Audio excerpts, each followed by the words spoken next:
আসসালামু আলাইকুম দর্শক, কেমন আছেন সবাই? আশা করি আল্লাহর রহমতে ভালো আছেন।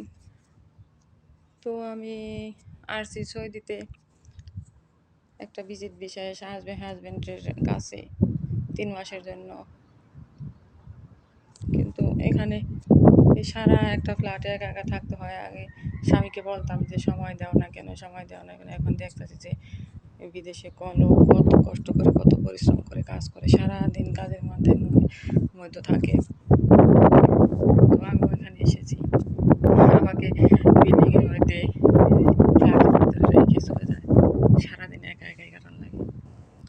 তো আমি বিল্ডিংয়ের ছাদের মধ্যে আসছি, এসে বিকেলে একলা একলা একা একা সারা বিল্ডিং ঘুরে বেড়াইতেছি। ছাদে পাখিরও জিনিস এগুলো করে রয়েছে।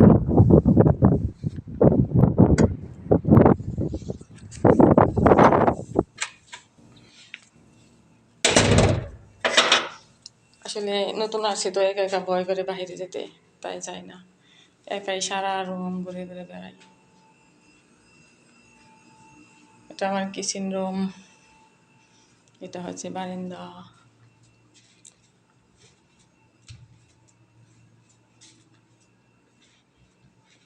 বেসিং, বাথরুম, এটা বেডরুম।